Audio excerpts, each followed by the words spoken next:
Bon, un petit tuto concernant le changement du commodo d'une Audi A6 2007 C6.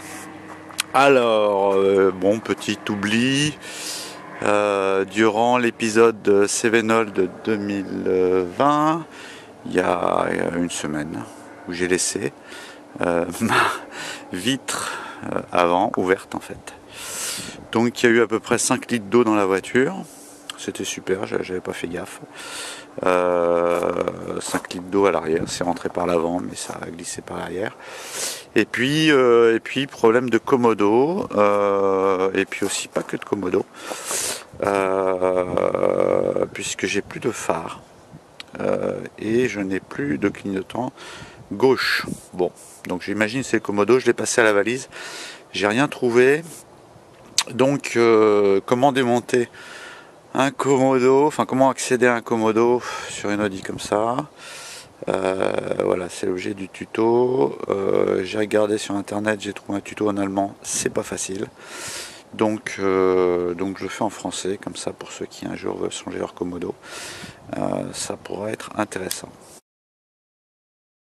Donc pour enlever cette partie centrale du volant, en fait vous avez deux petits caches de chaque côté, on les voit ici, deux petits caches ici, là, voilà, qui sont ici, deux petits caches, un d'un côté et un de l'autre, à enlever à la main, et puis vous prenez un embout Torx taille 27, c'est important. On le verra tout à l'heure comment c'est important de connaître la dimension des embouts, et donc vous dévissez et vous allez pouvoir en fait extraire la partie centrale. Donc là j'ai déjà fait, et donc on l'enlève, la partie centrale. Petite astuce, pour pouvoir enlever cette prise jaune là, il faut tirer dessus, d'accord, sinon ça s'enlève pas, d'accord. Donc n'oubliez pas de tirer dessus. Si vous voulez vraiment l'enlever et pas tirer comme un malade, ça se déclipse, et puis après vous avez le petit truc noir qui peut se déclipser derrière, donc ça c'est bon. Alors une fois enlevé la partie du klaxon et puis de l'airbag, vous accédez au moyeu, hein, vous le voyez bien, le moyeu, et donc là il faut le savoir, hein, c'est alors c'est pas du Torx, c'est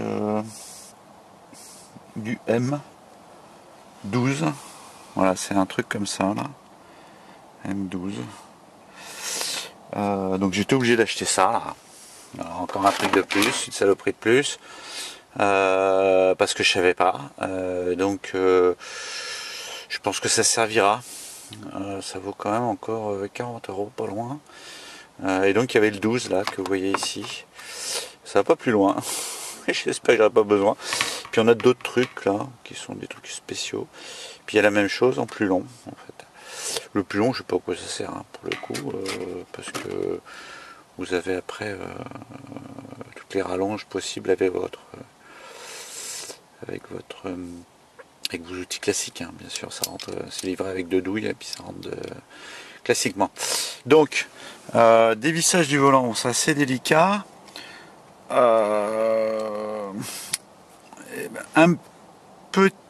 Deux astuces, parce que j'ai bien une clé dynamométrique, mais j'ai pas, voilà, je connais pas la couple. Donc ben voilà, il suffit de faire un trait. Vous voyez peut-être pas bien, mais il y a un trait ici avec un stylo, voilà, et puis un autre trait là. Voilà, bon, j'ai commencé à dévisser. Et puis la même chose aussi également sur le volant, parce que le volant, évidemment, vous allez le sortir. Donc j'ai fait deux traits, voilà, pour pouvoir le remettre vraiment de la même façon, parce qu'on oubliera évidemment qu'il était. Bon, alors c'est filmé, j'oublierai peut-être pas, mais l'idée elle est quand même qu'à un moment donné on le remette vraiment bien. Donc après bah, c'est simple, hein, ça se dévisse dans le sens des aiguilles, enfin le sens contraire des aiguilles d'une montre. Il faudrait que je mette du frein filet. Je savais pas. Voilà. Et le volant il doit venir, bah oui. Impressionnant. Impressionnant. Ouais, on peut changer un volant facilement en fait. Voilà pour la partie volant. Alors les commodos sont toujours pas accessibles. Et là il va y avoir un truc de folie à faire. Ça m'a pris, je dirais pas des heures, mais des minutes. C'est que vous avez ici en fait deux petits trous pour lesquels il y a des petites vis. Il faut savoir que ces vis, alors je comprends pas là je trouve que c'est pas très allemand tout ça, mais ces vis c'est du Torx, donc déjà faut le savoir, ouais, évidemment moi j'ai pas le manuel, et puis derrière c'est du Torx de 10, donc ça donne ça, donc déjà c'est hyper profond. Je vais vous montrer la profondeur, hein. Par exemple. Donc j'ai acheté évidemment un ensemble de clés Torx. Alors je savais pas si c'était troué ou pas troué au bout, etc. Donc bon, j'ai pris troué. C'est le deuxième paquet, hein. Un jaune à côté, il va repartir chez Amazon. Et regardez la profondeur du truc. Donc il faut en fait ou des tournevis Torx ou des trucs qui sont longs, parce que voilà, ça fait bien 7-8 cm. D'accord ? Et donc, c'est du 10. Et vous allez voir la vis qui est au bout de ça. C'est cette petite vis là, minuscule. Voilà. Et pour pouvoir mettre l'embout dans cette vis, bon, déjà, il fallait savoir que c'était du 10. Bon, une fois que j'ai réussi à le faire, mais c'est une galère pas possible. Pour cette petite vis là, ça rentre pas, hein. C'est rentré c'est rentré en force, voilà, plus c'est petit, plus c'est difficile. Donc bon, ça a été dévissé. Alors il y a un truc au milieu que j'ai dévissé aussi, mais ça je savais pas. Le truc est parti, il est pas venu. On va voir ce que c'est exactement. Je pense qu'il faut pas dévisser dessous. Pour que ça vienne, il a fallu que je dévisse également. Alors ça je l'ai démonté, enfin j'ai pas encore démonté complètement, et je me suis dit que peut-être qu'il n'y avait pas besoin. Mais il y a deux vis Torx qui sont juste en dessous. Alors là je crois que c'est du 25, je sais plus. Bon là elles sont accessibles, donc tout de suite ouais c'est du 25. Tout de suite on sait, donc il y a deux petites vis Torx qui tiennent en fait cette partie là. Voilà, donc il faut les démonter. J'ai pas l'impression qu'il faille démonter ça. On va voir. Donc je vais tirer dessus. Comment ça vient? C'est bizarre. Voilà, ça se déclipse en fait. Ça se déclipse aussi. Ah voilà. Et je vais trouver. Alors qu'est-ce que j'ai démonté? Alors, il y avait ce truc là qui était dedans. Voilà, c'est deux vis Torx qui allaient là. Il y a de la mousse. Bon. Et enfin, j'ai accès, voilà, vous voyez les commodos. Faut que j'enlève encore la partie en haut, j'imagine, qui s'enlève comme ça. Peut-être pas. Je la laisse comme ça. Et encore du Torx. Alors c'est ce commodo là qui merdouille. Ça fait bizarre quand même. Ok, bon. Donc on va dévisser ce commodo. Donc en fait il n'y a pas besoin d'enlever ça. Je sais pas, le tuto allemand il l'a enlevé, je sais pas pourquoi. On va voir de toute façon quand je le remonterai. Donc l'opération d'après ça a été d'extraire ça là, ce qu'ils appellent le capteur de SP. Alors il faut bien repérer, donc moi j'ai bien repéré, donc la flèche ici, j'ai pris une photo, la flèche ici et ici, parce qu'il ne faut pas qu'il tourne, il faut le remettre exactement dans sa position. tel qu'il était. C'est assez bizarre parce que de toute façon je peux pas le remettre différemment pour le coup. Donc il y a un clip ici, un clip ici, un clip ici, et puis après il faut extraire. C'est assez dur à extraire parce que en fait c'est connecté. C'est connecté, vous voyez, il y a les connexions, hein, tout est connecté, donc bon, c'est assez chaud. C'est tellement dur qu'il a volé. Donc ça a été fait. C'est quand même compliqué. Hein. Et après, on s'est retrouvé avec des vis Torx encore plus petites. Donc, il a fallu dévisser. Donc vous avez ici, j'ai commencé à enlever le régulateur de vitesse. Donc vous voyez les vis, elles sont, je vais vous en montrer une. Voilà, donc il faut toutes les enlever. Et c'est encore plus petit. Et là j'ai eu la chance d'avoir un. Je l'ai fait au tournevis parce que c'est quand même assez facile à enlever. J'ai pris un petit tournevis qui est déjà un petit peu foiré d'ailleurs et qui permet en fait vraiment de les enlever facilement. Donc enlever en premier le régulateur, enfin la poignée de régulateur. Après il y a une deuxième vis qui se trouve ici, puis voilà, toutes les vis, il faut les repérer, il y a des longues, il y a des petites, etc. Et donc je suis pas loin d'arriver au bout du démontage. Juste par rapport à...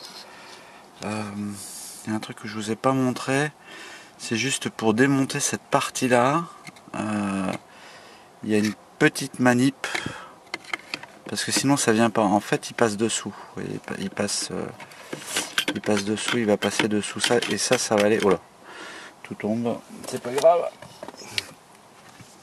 Et en fait, vous avez, vous le voyez avec deux petits trucs jaunes, vous avez ce câble à déclipser en fait. Il va falloir que je le reclipse. Et voilà, il est à déclipser, comme ça vous permet en fait d'extraire l'ensemble. Il doit être clipsé, je sais pas comment, mais il est clipsé là en fait. Voilà. Donc faut pas oublier, sinon vous extrairez jamais ce truc là. Alors, là on voit que donc j'ai démonté complètement le Komodo. On voit qu'il y a de l'oxydation. Donc à la réflexion, en fait, j'ai pas réparé le Komodo. Je me suis dit, je sais pas si je vais réussir à enlever toute l'oxydation qu'il y a sur le Komodo. Je vais le remonter, ça va pas marcher, il va falloir que je redémonte, machin, etc. Et donc j'en ai trouvé sur internet à 25 € ou 26 ou 27, je sais plus. Frais de port 30 €. Donc voilà. Là. On va comparer à l'autre. L'autre il est pas simple hein, quand même une fois que c'est démonté tout ça. Hein. Il vaut mieux d'ailleurs pas le démonter du tout. Hein. Bah si, j'étais obligé. L'autre il est là. Enfin il y a plusieurs trucs. Ça. Ouais, c'est ça.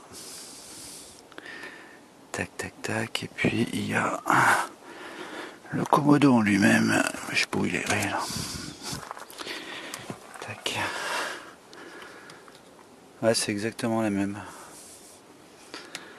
C'est l'original. Depuis le temps que ce truc là m'énervait à retomber, une petite pince, un masque Covid, et ça tient pour pouvoir le remonter. Voilà, ça c'est pas mal. Remontage. Il y a un truc que je vous ai pas montré, c'est juste pour démonter cette partie là. Il y a une petite manip, parce que sinon ça vient pas. En fait, il passe dessous. Vous voyez, il passe dessous, il va passer dessous ça, et ça va aller. Oh là, tout tombe, c'est pas grave. Et en fait, vous avez, vous le voyez avec deux petits trucs jaunes, vous avez ce câble à déclipser en fait. Il va falloir que je le reclipse. Et voilà, il est à déclipser, comme ça vous permet en fait d'extraire l'ensemble. Il doit être clipsé, il est clipsé, je sais pas comment, mais il est clipsé là en fait. Voilà. Donc faut pas oublier, sinon vous extrairez jamais ce truc là. Alors c'est marrant qu'ils aient vendu en même temps le truc de ferraille.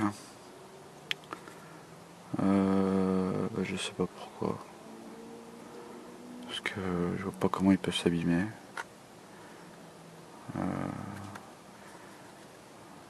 Ouais, bon. Voilà, voilà.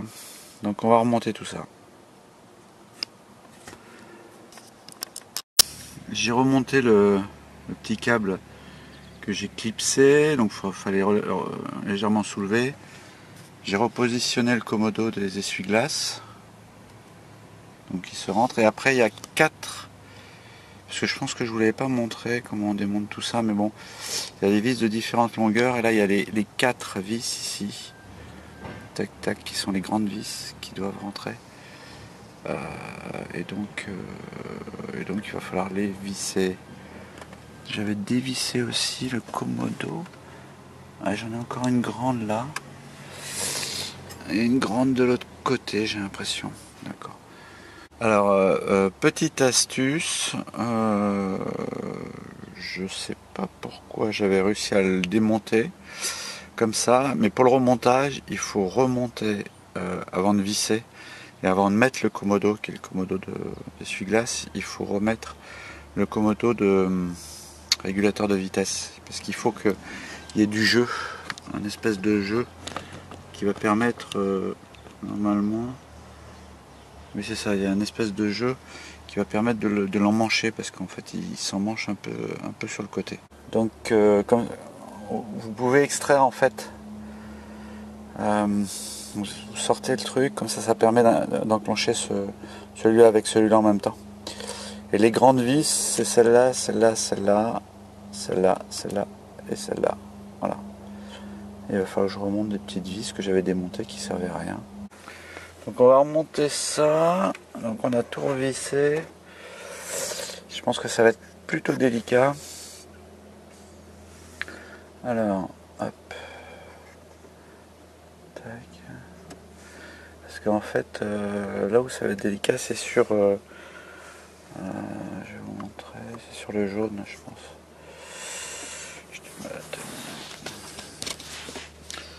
Parce que ça se branche, tac, tac, tac, tac, vous voyez les branchements, et puis il y a le jaune là. D'ailleurs, je sais pas si je vous l'avais dit, mais ah si, j'ai peut-être, mais j'avais réussi à l'enlever, mais ça se déclipse en fait. Il y a une espèce de clips, comme pour pour l'ABS, pour l'airbag. Bon, ça va se reclipser facilement, mais vous voyez, il y a des ergots là, donc bon, c'est venu. Hein. C'est peut-être pour ça que c'est venu aussi violemment. On va essayer. Pas super. Oh là là, puis en plus il y a des moustiques. C'est pas vrai. Ça c'est fait. Donc tac tac tac. Ouais, je peux pas arriver à filmer, c'est sûr. Je peux pas tout faire. Bon, on va le fixer. On va essayer. Alors j'ai compris, je crois avoir compris à quoi servait le trou là.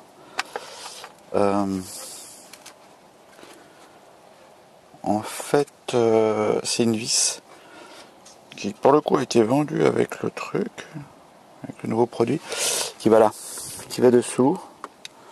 Alors, je sais pas à quoi elle sert. Je pense qu'elle sert à fixer.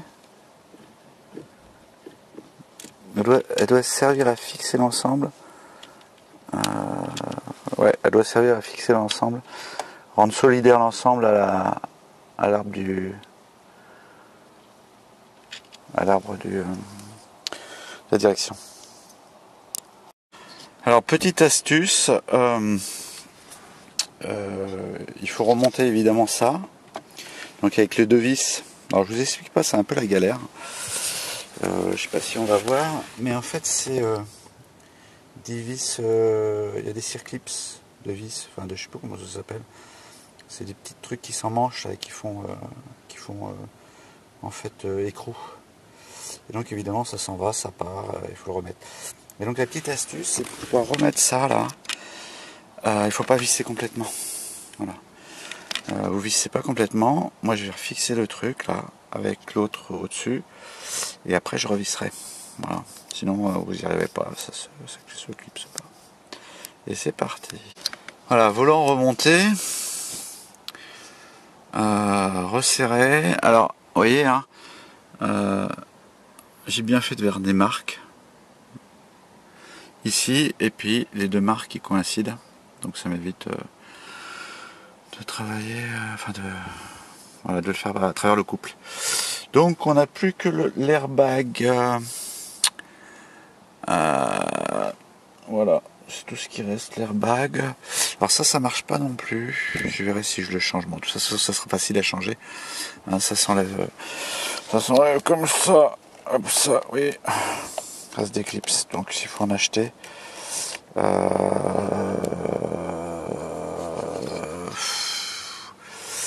J'ai pas regardé, mais peut-être que c'est un problème de connecteur.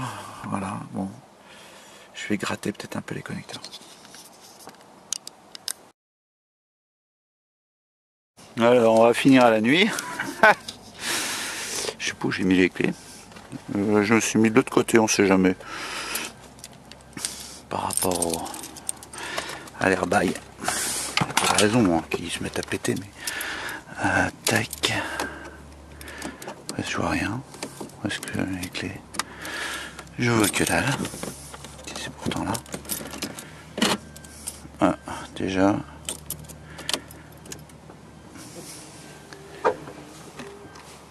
Qu'est-ce qu'il me fait?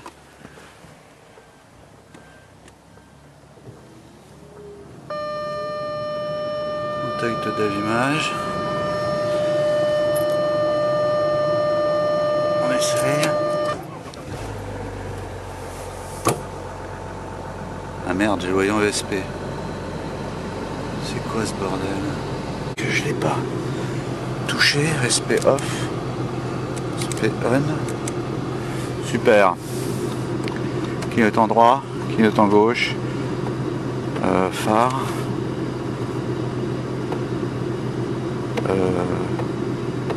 Automatique. Phare. Bon, j'ai retrouvé mes commodos. Par contre, petit problème de voyant ESP.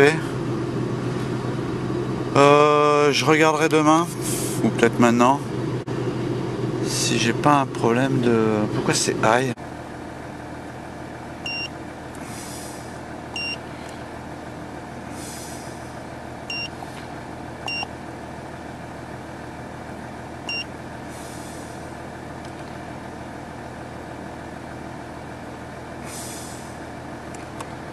Donc, ABS airbag, ABS brake.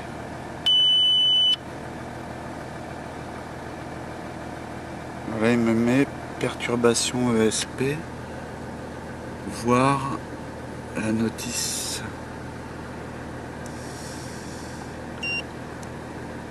On va lire les codes. Steering angle secteur géovoltage sublime terminal. Steering angle. Bon, il donne un code d'erreur. Je vais regarder sur internet. Steering angle. Je sais pas ce que ça veut dire. Pourtant, j'ai tout remonté bien.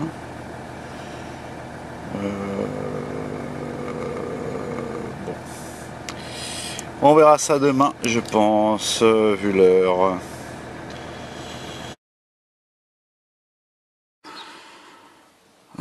Plus de peur que de mal. On va voir si ça remarche, mais en gros, le voyant ESP, je pense qu'il s'est allumé uniquement parce qu'on avait débranché, parce que j'avais débranché le truc. Donc pour le coup, j'ai regardé sur internet et en fait, j'ai roulé, alors pas longtemps. Et il s'est enlevé. Donc, et j'ai bien fait parce que j'étais prêt à enlever le code d'erreur pardon, sur le avec la valise. Et pour le coup, ça pouvait être risqué, je sais pas. Donc on va Hop, allumer, on va voir tout de suite. Tac, tac, tac. Hop, c'est parti. Voilà, plus de voyant ESP, tout est nickel. Le volant frottait un tout petit peu contre ça, donc j'ai redévissé pour redescendre l'ensemble, voilà, un petit peu. Donc maintenant ça frotte plus du tout. Donc voilà, c'est impeccable. Ben voilà, un Komodo qui a été réparé. Il est là, il est tout neuf. Bon, c'est pas simple, hein. Ça c'est pas revenu. Donc je vais regarder sur internet. Alors pour le coup ça sera beaucoup plus facile à changer, hein, puisque c'est des petits modules. Je vais regarder. Et puis il reste ça encore, ouais, puisque l'eau avait complètement bousillé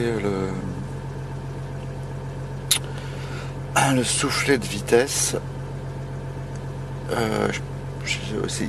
Voilà, c'était devenu tout dur, ça s'est cassé. Et donc j'ai racheté un soufflet. Je suis en train de remonter. Voilà. Et la voiture sera à peu près nickel. Il y a quelques voyants qui fonctionnent plus beaucoup. Mais tout ça, ça marche. C'est le principal. Hein, puisque voilà, tout le MMI marche. Donc il faudrait que les voyants ne soient pas là. Donc voilà, voiture de nouveau fonctionnelle. Hein. Parce que c'est sûr que sans phare et sans clignotant gauche. Merci à tous d'avoir regardé cette vidéo.